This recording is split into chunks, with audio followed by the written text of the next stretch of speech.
Meghan Markle has officially returned to podcasting with the new series Confessions of a Female Founder. I got about halfway through. My computer actually just spontaneously shut off. It spontaneously combusted. She wants us to listen to her like she's a founder because she took all that money and launched her stupid-ass lifestyle brand with jam.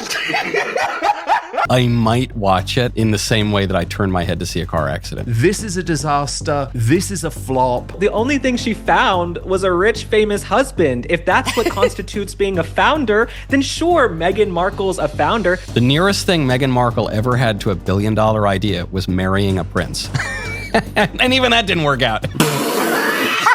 I think it's going to fail. I think it's going to fail badly. I see that your husband made billions of dollars. Right. But the fact that you spent some of it doesn't make you a founder. I've never seen somebody fail up as much as I've seen Meghan Markle fail up. It is all so fake. For me, it's so important that my kids see me as a working mom. Once these kids hit 18, they are moving to the East Coast, if not out of the country. Could be back to the UK entirely. That's why a lot of these celebrities that start these things, they can't keep up. They bail.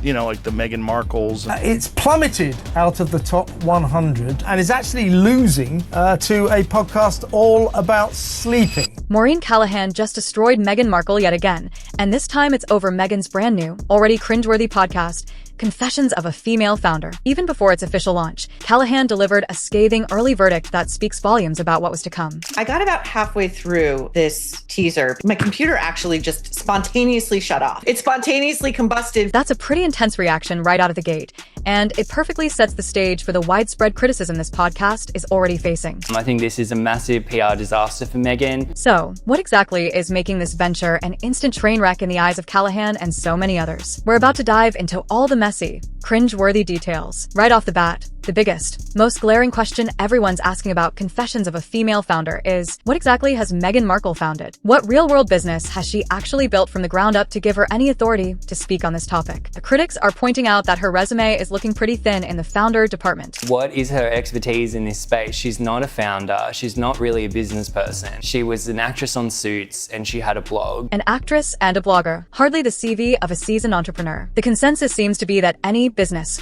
acumen she claims is deeply questionable, especially when her main claim to fame and fortune wasn't through building a company, but by marrying into one of the most famous families in the world and then cashing in. She's not a business person, Gab. You know, she married a member of the royal family and then they left the royal family and they made a buck, but she isn't really a business person. Let's be brutally honest.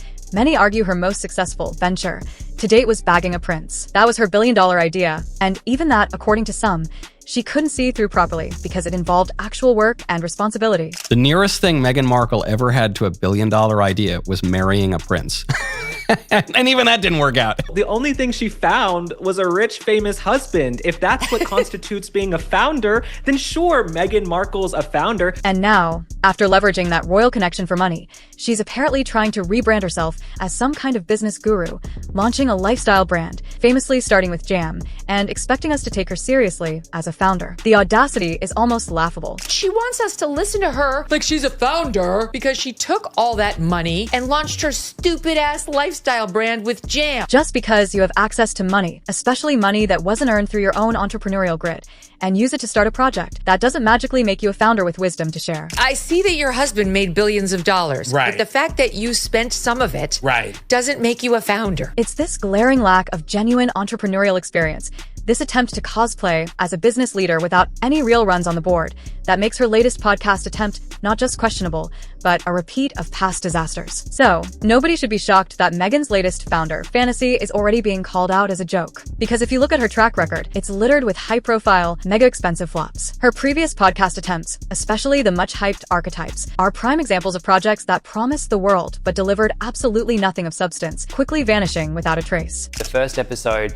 barely cracked the top 20 on the Spotify top 100 podcast charts. This week, it's out of the top 100 completely. It's a recurring theme with Meghan's media ventures. All surface, no substance. She seems to think that just attaching her name to something is enough, But audiences, especially in the podcast world, crave a bit more than just glossy PR. They want depth, and that's consistently missing. It's not enough just to have this sort of surfacey stuff. Of course. You know, when you want people to tune in and listen for 40 minutes, I think it needs a bit of substance, and this show had no substance. So she definitely never made the top 200 podcasts. Yet, despite these very public failures, she somehow keeps getting new deals, new platforms, new opportunities to underwhelm. It's become a running joke for some commentators. Meghan Markle, the queen of failing upwards. I've never seen somebody fail up as much as I've seen Meghan Markle fail up. There is just little to no effort. Her career trajectory is almost a textbook example of celebrity inauthenticity. Famous people trying to conquer spaces they have no real passion or talent for, simply because they can. And eventually, they just can't keep up the charade. That's why a lot of these celebrities that start these things, they can't keep up. They bail. You know, like the Meghan Markles. So, given this cringe-filled resume of fizzled-out projects and faked expertise, what exactly is Meghan serving up in Confessions of a Female Founder? You guessed it, more of the same. If you were expecting groundbreaking business advice, well, prepare for a heavy dose of disappointment. Critics are already pointing out that the content is exactly what you'd expect. A whole lot of superficial fluff, vague self-help jargon, and very little that anyone could actually use to build a real business. Intentionality, giving oneself permission to love oneself. Tell me how any of this is applicable to building an actual business. It seems meaningful conversations and practical strategies are being tossed aside for casual chats and topics that barely scratch the surface. Many critics agreed the podcast lacked substance and failed to deliver valuable business strategies. The podcast is reportedly failing to deliver anything of substance, let alone valuable business insights. The episode veered too far away from meaningful conversations and focused too much on casual chats. And in a twist that will shock absolutely no one who's followed her career, the podcast quickly becomes all about Meghan. It's the Markle Show, once again, with any pretense of focusing on others quickly evaporating. This self-centered approach hasn't gone unnoticed. This is episode 5 of the podcast. It's the most narcissistic one, and that's saying something because they've all been train wrecks. Even when Meghan tries to share her own profound insights or experiences, they often come across as painfully out of touch or just plain cringe-worthy. Take her thoughts on being a working mom, for example. For me, it's so important that my kids see me as a working mom. A sentiment that some critics, like Maureen Callahan, find so disingenuous it's almost comical, predicting her kids will want to escape as soon as possible. Once these kids hit 18, they are moving to the East Coast, if not out of the country. Could be back to the UK entirely. Then there are her supposed business struggles, like being utterly consumed by packaging choices and the shocking discovery of porch pirates. A month ago, I was absolutely consumed with packaging. Boxes. That's all I could think about. And I would sit there doing the unboxing in my head. Is there tissue paper? What about the packing peanuts? But they're biodegradable. And where does the sticker go? And hold on, and what size the box is going to be? And no, that's not going to fit all the SKUs. Oh my gosh. And then someone says, but you don't want to brand the outside of the box because of porch pirates. Had never heard that before. What's a porch pirate? It's this kind of rambling that leaves listeners wondering if she's just completely clueless. Or worse, if she holds her audience in contempt, thinking they're simpletons who need her guidance. She just thinks we're all monsters and we're all just kind of pigs in the mud and that she's helping us. This toxic brew of cluelessness and self-obsession isn't just bad content. It's a ratings disaster waiting to happen again. Unsurprisingly, given the cringe-worthy content and lack of credibility, Meghan's Confessions of a Female Founder is reportedly tanking hard. Even before it launched, commentators were predicting dismal numbers, and it seems those predictions are coming true with a vengeance. Not expecting Meghan Markle's show to get many views, though it might get one view. And it appears the actual performance is just as bleak, with reports suggesting the podcast has plummeted right out of the charts, even being outperformed by shows about how to fall asleep. A truly humiliating state of affairs. It's plummeted out of the top 100 and is actually losing to a podcast all about sleeping. This disastrous reception highlights a growing problem for Meghan. Her name alone just doesn't sell anymore. The desperation to stay relevant is palpable, but the public simply isn't buying what she's trying to peddle. The desperation is real. Meghan Markle truly does think that her name sells things. In reality, it just simply doesn't. A huge part of this rejection seems to stem from her failed attempts to appear relatable. Critics, like Maureen Callahan, point out that despite Meghan's desperate efforts to be loved and seen as an inspiration, she consistently misses the mark. The one thing she is dying to sell to us is relatability. The one thing she is dying for more than anything is for us to love her. It's not just that the podcast is being ignored.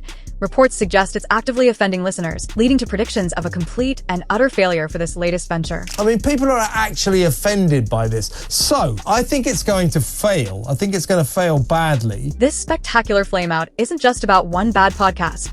It's about a fundamentally flawed approach to public life and media. So let's call it like it is. Meghan Markle's Confessions of a Female Founder is shaping up to be another unmitigated disaster. With zero credibility as an actual founder, a cringe-worthy track record of spectacular flops, content that reeks of narcissism and is painfully out of touch, it's no wonder the public and critics alike are rejecting it wholesale. When Maureen Callahan and others tear into these ventures, they're not just being harsh, they're voicing what a huge number of people already see. Meghan Markle's media efforts are consistently inauthentic and embarrassingly amateur. Her personal brand has become so toxic, so synonymous with superficiality, drama, and repeated failure, that any chance of a genuine media comeback looks virtually impossible. It seems the only thing Meghan Markle is truly a founder of is a never-ending series of public relations disasters and cringe-worthy content. But what do you think? Is there any coming back for Meghan's media career?